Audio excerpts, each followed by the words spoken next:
తమిళనాడులో కమల్ హాసన్ ఎన్నికల ప్రచారంలో దూసుకుపోతున్నారు. ఆకట్టుకునే ప్రసంగాలతో ఓటర్లను ఆకర్షిస్తున్నారు. ఎప్పటి నుంచో రజనీకాంత్ మద్దతు కోసం కమల్ ప్రయత్నిస్తున్నారు. లేటెస్ట్ గా తనకు రజనీ మద్దతు లభించిందని కమల్ ప్రకటించారు. కమల్ చెప్పింది నిజమా కాదా అనే సందేహాలు తమిళనాడులో వ్యక్తమవుతున్నాయి.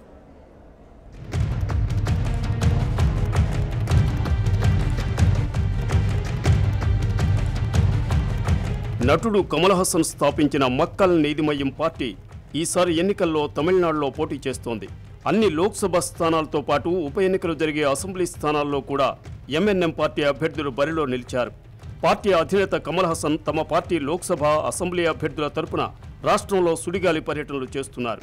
మధురైలో ఎన్నికల ప్రచారానికి వెళుతూ కమల్ హాసన్ చేసిన ఆసక్తికర వ్యాఖ్యలు రాజకీయ వర్గాల్లో చర్చకు దారితీశాయి.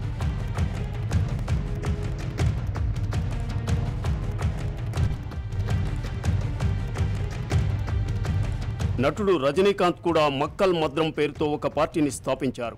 అయితే ఆయన ఈసారి ఎన్నికల బరిలో నిలవటం లేదు.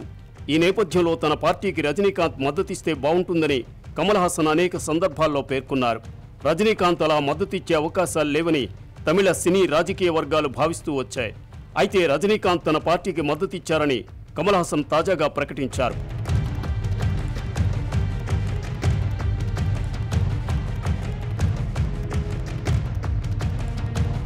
కొన్ని వారాల క్రితం సూపర్ స్టార్ రజనీకాంత్తో సమావేశమయ్యానని, ఆ సందర్భంగా తమ పార్టీకి మద్దతిస్తానని ఆయన చెప్పారని కమల్ హాసన్ చెప్పారు. మద్దతివ్వడం మాత్రమే కాకుండా రజనీకాంత్ తన పార్టీ అభ్యర్థుల కోసం ప్రచారం చేస్తే తాను మరింత సంతోషిస్తానని కమల్ హాసన్ అన్నారు. రజనీకాంత్ ప్రచారం చేస్తే తన పార్టీకి మంచి ఫలితాలు వస్తాయన్న ఆశాభావాన్ని కమల్ హాసన్ వ్యక్తం చేశారు.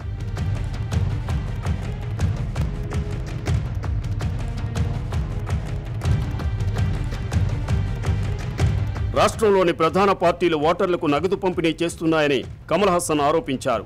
ప్రస్తుతం హత్యలు, నగదు స్వాధీనాలు సర్వసాధారణంగా మారాయని ధ్వజమెత్తారు. ఆ పార్టీలు చేసే పనులను ముమ్మాటికి చేయవద్దని, నూతన రాజకీయాలతో అవినీతి రహిత కార్యక్రమాలను చేపట్టాలని శ్రేణులను ఆదేశించాలని చెప్పారు. ఓటర్లకు నగదు పంపిణీ విషయంలో ఏమైనా సమాచారం అందితే వారిని వెంటనే పార్టీ నుంచి బహిష్కరిస్తామని హెచ్చరించారు. తాను కూడా ద్రవిడనేనని, అయితే తాను ఏ ఒక్క ద్రవిడ పార్టీనో అనుసరించడం లేదన్నారు.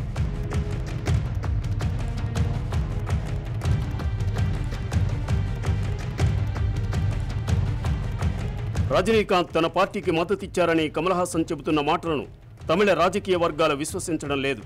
రజనీకాంత్ మద్దతిచ్చే పని అయితే ఆ విషయం ఆయనే స్వయంగా ప్రకటించేవారనే అభిప్రాయాలు వ్యక్తమవుతున్నాయి.